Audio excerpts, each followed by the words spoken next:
اسلام کے دوسرے خلیفہ عمر بن خطاب بن نفیل بن عبد العزا بن رباح بن عبداللہ بن زرح بن عدی بن کعب بن لوئی۔ کعب کے دو بیٹے تھے، ایک عدی، دوسرے مرہ نبی اکرم صلی اللہ علیہ وسلم کے اجداد میں ہیں، یعنی 8ویں پشت میں حضرت عمر کا سلسلہ نسب نبی اکرم صلی اللہ علیہ وسلم کے سلسلہ نسب میں مل کر ایک ہو جاتا ہے۔ اگر دنیا کے سب سے بہترین لیڈروں کی ایک فہرست بنائی جائے تو اس میں کوئی شک نہیں کہ فاروق اعظم سب سے اونچے پائیدان پر رہیں گے۔ جس شخص کے لیے خود رسول کریم صلی اللہ علیہ وسلم نے اللہ تعالیٰ سے اسلام میں داخل کرنے کے لیے دعا کی، وہ کوئی اور نہیں حضرت عمر بن خطاب ہیں۔ حضرت عمر ایک بہترین رہنما اور طاقتور جنگجو ہونے کے ساتھ غریبوں اور کمزوروں کے ہمدرد بھی تھے۔ آپ نے جب اسلام قبول کیا تو کعبے کے سامنے جا کر آپ نے بلند آواز سے اعلان کیا کہ میں گواہی دیتا ہوں کہ اللہ کے سوا کوئی معبود نہیں جس کی عبادت کی جائے، اور محمد اللہ کے رسول ہیں۔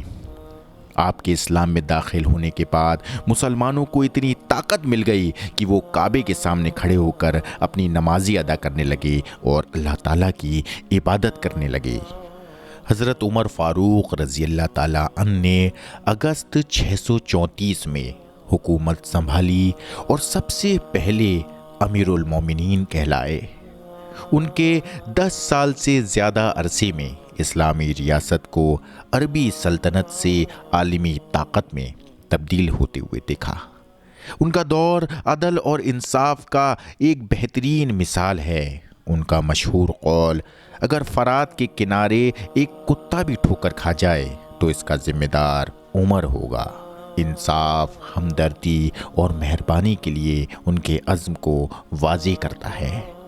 حضرت عمر نے موجودہ عراق، ایران، آذربائیجان، ارمینیا، جارجیا، شام، جارڈن، فلسطین، لیبنان، مصر، افغانستان اور مغربی پاکستان کے ساتھ ساتھ ترکمانستان تک اسلامی حکومت قائم کر دی تھی۔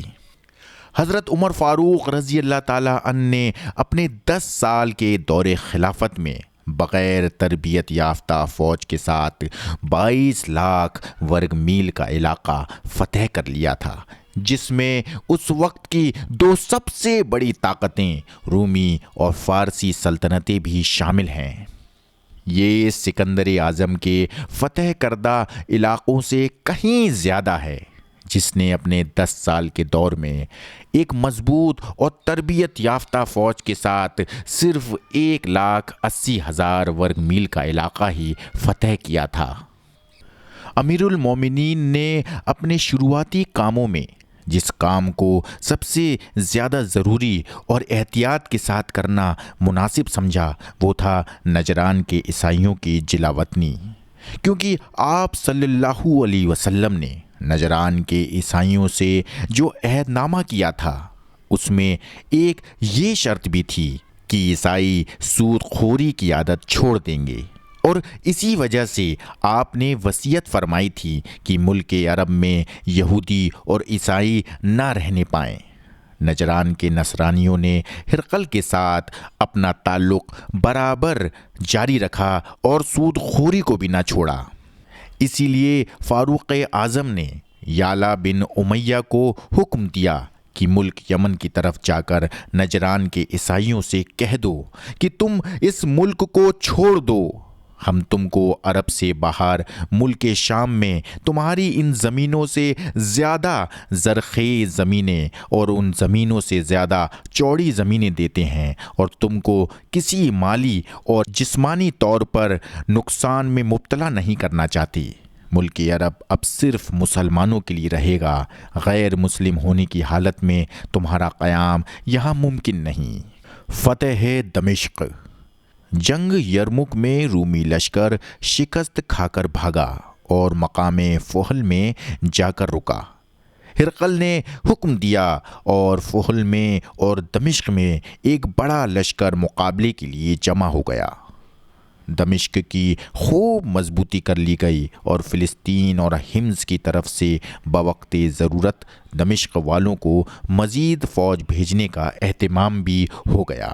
ابو عبیدہ بن جراح باب الجابیہ کی جانب خیمہ زن ہوئے۔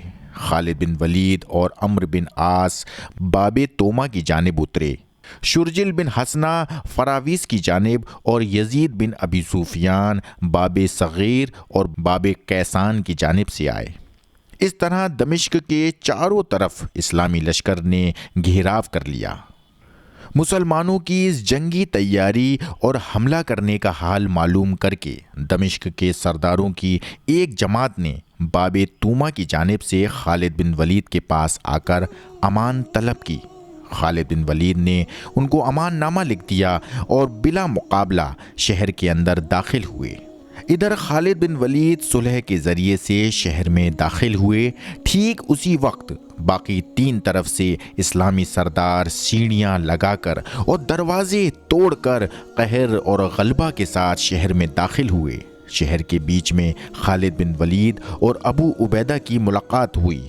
ابو عبیدہ نے کہا کہ ہم نے شہر کو تلوار کے زور پر فتح کیا ہے۔ خالد بن ولید نے کہا کہ میں نے مصالحت کے ساتھ شہر پر قبضہ کیا ہے۔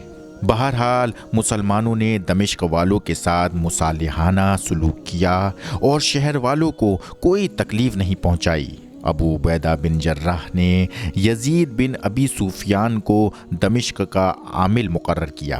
یزید بن ابی سفیان کو دمشق میں ضروری جمعیت کے ساتھ چھوڑ کر ابو عبیدہ بن جراح دمشق سے مقام فہل کی جانب بڑھے، جہاں ہرقل کا نامی سردار سقلار بن مخراق لاکھوں آدمیوں کا لشکر لیے ہوئے خیمہ زن تھا۔ آدھی رات کے وقت رومیوں نے مسلمانوں کے بیچ کے لشکر پر حملہ کیا۔ شرجل بن حسنہ سامنے آئے۔ لڑائی کا شور سن کر تمام مسلمان سردار اپنا اپنا لشکر لے کر میدان میں آ گئے اور ہنگامہ پوری شدت اور تیزی سے گرم ہوا۔ یہ لڑائی کئی دن تک جاری رہی۔ جس دن لڑائی ہوتی تھی اسی طرح رات کو بھی جاری رہتی تھی۔ آخر رومی سردار سقلار میدان جنگ میں 80,000 رومیوں کو مسلمانوں کے ہاتھ سے قتل کرا کر خود بھی مقتول ہوا۔ اسی طرح فاروق اعظم کی سرپرستی میں بیسان کو فتح کیا گیا اور اس کے بعد یزید بن ابی سفیان نے دمشق کے انتظام پر قابو پا کر اپنے بھائی معاویہ بن ابی سفیان کو ایک دستہ فوج دے کر عرقہ کی جانب روانہ کیا۔ انہوں نے عرقہ کو فتح کر لیا۔ پھر یزید بن ابی سفیان سیدا، حبیل اور بیروت کی طرف متوجہ ہوئے اور معمولی لڑائیوں کے بعد ان تمام جگہوں پر مسلمانوں کا قبضہ ہو گیا۔